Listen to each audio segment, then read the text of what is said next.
Muchísimas gracias a la asociación que ha hecho posible que en 2 años se haya conseguido tanto en este lugar, y que al final casi todo el mundo habla de la famosa casa que fotografió Robert Capa, pero sobre todo del proyecto que yo creo que si cristaliza va a ser muy interesante para una Vallecas que hacía tiempo que no visitaba. Y sorprendentemente voy a leer un artículo que escribí hace casi 20 años.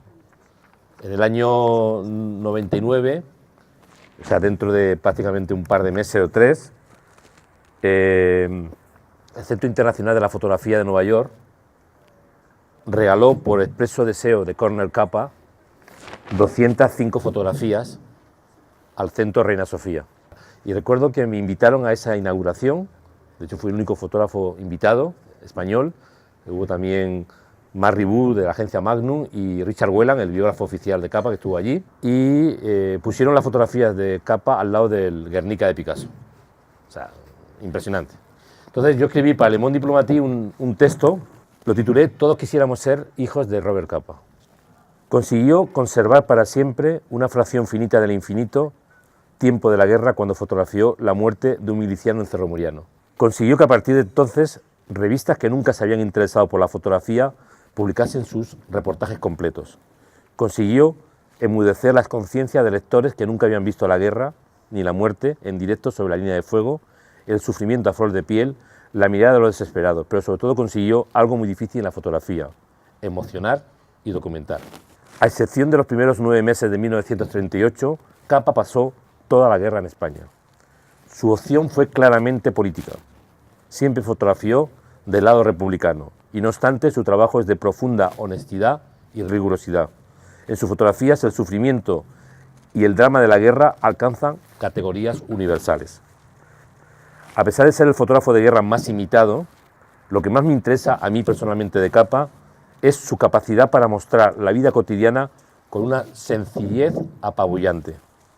Capa era un joven fotógrafo de 22 años cuando llegó a España en 1935. Había empezado a fotografiar 2 años antes. Ni tenía la experiencia ni la técnica necesaria para trabajar en algo tan complejo como una guerra, pero sí un corazón rodante que se alistaba en las causas más románticas. Está claro que la determinación permite superar los obstáculos. Había huido de su país natal, Hungría, en julio del 31, siendo todavía un adolescente, tras participar en manifestaciones contra el régimen fascista. Había abandonado la Alemania tras la ascensión de Hitler al poder en 1933. Su origen judío y sus simpatías anarcocomunistas eran pruebas peligrosas bajo el manto de los nazis. Llegó a España cautivado por las ideas antifascistas, pero nunca utilizó su cámara para hacer propaganda gratuita. No siempre es fácil estar presente y ser incapaz de hacer nada excepto documentar el sufrimiento que te rodea. Escribió un día de enero del 39, exhausto después de haber fotografiado la huida de miles de personas, de miles de republicanos. Hacer creíble lo increíble para la historia. Este es el gran legado de Capa, porque sus imágenes documentan la barbarie de la guerra, el miedo a los bombardeos, la resignación de los que huyen, la desolación y el silencio de las ruinas. Su trabajo documental evoluciona al ritmo impuesto por la realidad y la crudeza de los acontecimientos bélicos. Al principio podemos ver fotografías muy luminosas, donde destacan la sonrisa de los combatientes, las escenas de gran ternura, los gritos de victoria, los bailes y las llamadas a las barricadas. Los rostros son amables y las miradas inocentes. Incluso la famosa muerte del miliciano representa el mito del héroe caído por una causa idealista. Pero pronto aparecen las escenas dantescas. Mujeres con rostros desencajados huyen con lo opuesto. Soldados cansados intentan conciliar el sueño, engañar al miedo con juegos o con cartas a las novias. La destrucción provocada por los proyectiles es cada vez más evidente. En las trincheras se combate por cada metro de tierra. Entre las ruinas aparecen rostros demacrados. La guerra se traslada a las ciudades. La población civil es rehén de cercos salvajes, de bombardeos brutales.